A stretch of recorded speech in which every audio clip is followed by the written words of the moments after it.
Hello friends, myself Subhash Nagarse from Sri Digambar Jain Gurukul High School, Solapur.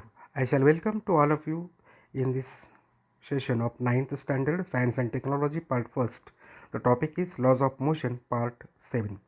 Today we are going to discuss with momentum, Newton's second law of motion, Newton's third law of motion and law of conservation of momentum. Friends, in the previous session of this laws of motion part 6, we have been discussed with the following important subtopics of this chapter, that is uniform circular motion, determining the direction of velocity in uniform circular motion, balanced and unbalanced force, Newton's first law of motion and inertia. Today we will continue with Newton's second law of motion. Friends, observe the following figures and think over that. The first figure is like this.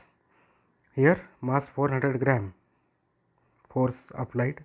Here the same person 40 kilogram, then which is easy to move, which will easily change its place. Just think over these figures, we'll come to know. If the mass is more, what will happen? Here also, when the fielder catches the ball, at that time his hands will change their position. At the same time his body will also change. Why it is happening? That depends on which factors that we will see now. So just think what happens in these two figures, whether these two figures are certainly responsible for the next laws of Newton.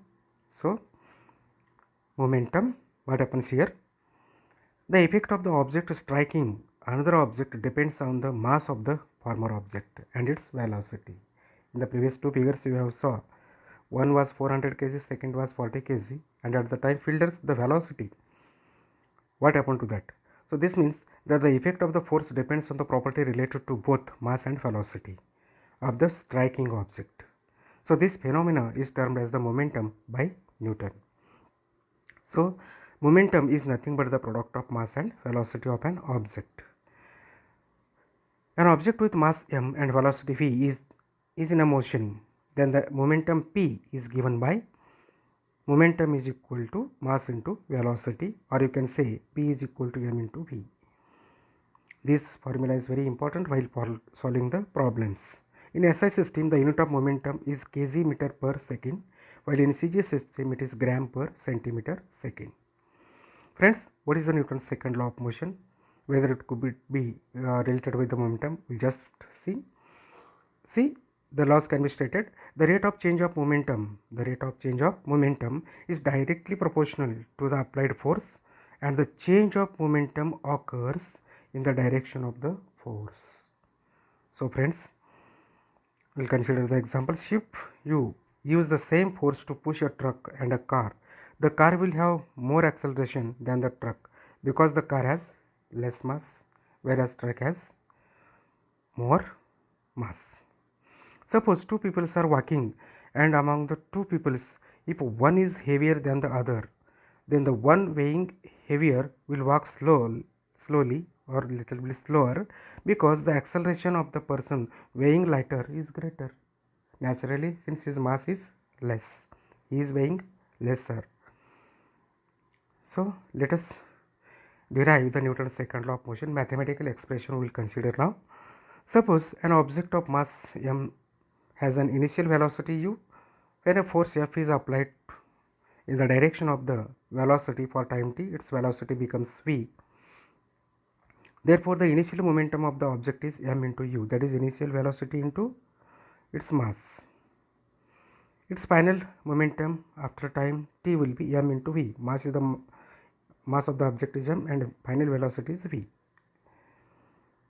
Rate of change of momentum is nothing but a change in momentum upon time. Change in momentum means final momentum minus initial momentum upon t. Final momentum is mv and initial is mu upon t. So m is common into bracket v minus u into t. Friends, rate of change of momentum is nothing but m into a. Since v minus u upon t is a. So you are getting that rate of change of momentum is equal to m into a. According to the Newton's second law of motion, just we stated, the rate of change of momentum is proportional to the applied force. Therefore, we can say that ma is directly proportional to force. Ma is the rate of change of momentum in equation 1 and proportional to the directly proportional to the force F. Therefore, F is equal to, we remove the proportionality sign, we will take the constant K is into ma, where K is the constant of proportionality and its value is always 1. Therefore, we can write that F is equal to m into a. This is also very important formula for solving the problems. So, Newton's second law of motion giving the equation of the force. Unit of force. The SI system of unit is in Newton and in CGS system its unit is in dyne. Friends, observe the figures just now. What is happening here, you will come to know. In the first case, the leg is applying force on the earth, while in the second case, on the contrary, the force is applied, the force by the earth surface. So, observe one more figure here, balloon with air. The air will come out and the balloon will lift up.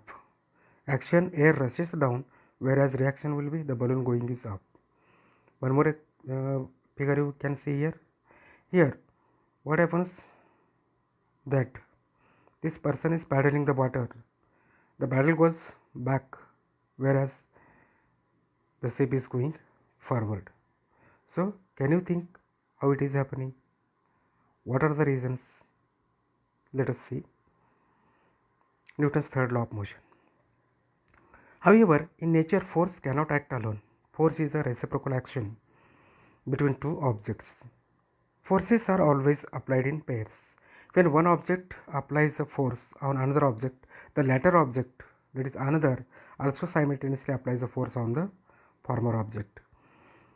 The forces between two objects are always equal and opposite. This idea is expressed in Newton's third law of motion. The force applied by the first object is called action force, while the force applied by the second object on the first is called as reaction force. So, the third law states that every action force has an equal and opposite reaction force which acts simultaneously. So, we will consider the example. First, the flight of the bird is an example of the action and reaction pair. The wings of the bird pushes the air downwards, the air pushes them upward. A swimmer pushes against the water while the water pushes back on the swimmer. When you jump, your legs apply force to the ground and the ground applies an equal opposite reaction force to the propels you into the air. So, these are the examples. Now, observe this figure again here. What happens, these two objects A and B, before they collision, this is the situation. When they will collide, at that time the force is in the opposite direction. Here, after collision, again they will start move in the same direction. The velocities are different at every place. Before collision, the velocity of A object is u and mass is ma, and of B it is mb and ub. After collision, the velocity will change and that will become va and vb respectively. Here also you can see one more figure wherein here are 5 balls that has been hanged. If one has given a jerk, it will move to the rightmost ball. It is going to hit the 4 balls which are hanged. At that time, it will start to apply its force on these 4. The last ball to the left will go up. Again, it will turn back. This position, this process, you just think over this, and what you will conclude, that we will see in the next. So, think over that. Laws of conservation of momentum. Now, here you could see the figures. Suppose an object A has a mass m1 and its initial velocity u1, and object B has a mass m2 and initial velocity u2. Two colors, yellow and blue. You could see object A and object B, and their masses are v1 and u1 and m1, mass and velocity, and B have u2 and m2. According to the formula of momentum, the initial momentum of A is m1 u1 and B is m2 u2.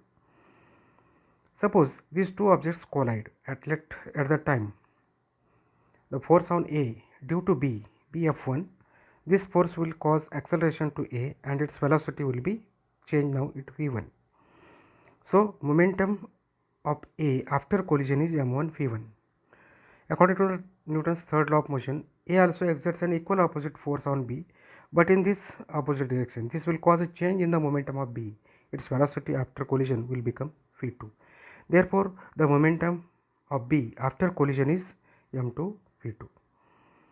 So, if F2 is the force that acts on object B, therefore F2 is equal to minus F1 because opposite direction. We know, just we find out the equation of the force. So, F2 will be m2a2, F is equal to me. From that, for the second object, the force will be F2, which is equal to m2a2, and for F1 minus m1a1. Friends, now we will keep the value of A, acceleration A, change in velocity upon time. Therefore, m2 into bracket v2 minus u2 upon t means final velocity minus initial velocity upon time, and minus m1 v1 minus u1 upon t. So, since we know the value of A is v minus u upon t. Now, tt on both sides get cancelled, and what left? m2 into bracket v2 minus u2 is equal to minus m1 into bracket v1 minus u1. Now, we will solve the bracket. m2 v2 minus m2 u2 is equal to minus m1 v1 plus m1 u1. Now, we will bring this v to the left hand side. From minus m1 v1 to the left, it will become m2 v2 plus m1 v1, and to the right it will be m1 u1 plus m2 u2.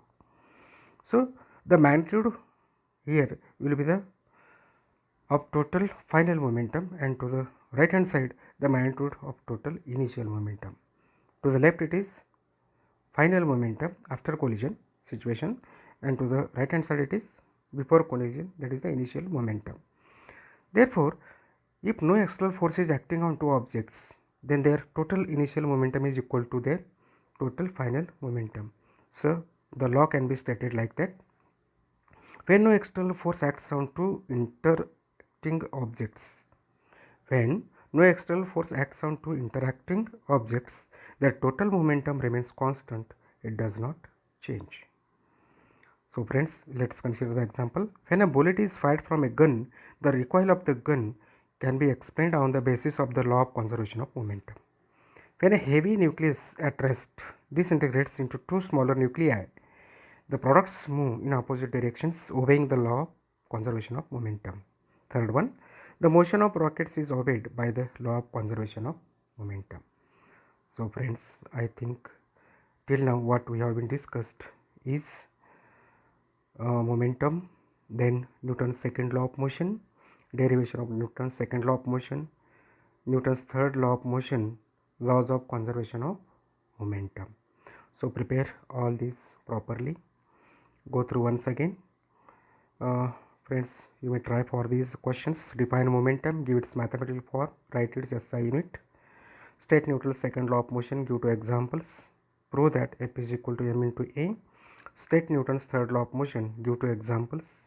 State and prove law of conservation of momentum. I think certainly you will solve all these problems in your notebook. Friends, before leaving the session, you should not forget the famous words by Albert Einstein: only two things are infinite, the universe and the human stupidity. And I am not sure about the farmer. Very nice meaning, just think on this. So if you like this video, please subscribe and share. With these words, I would like to say thank you.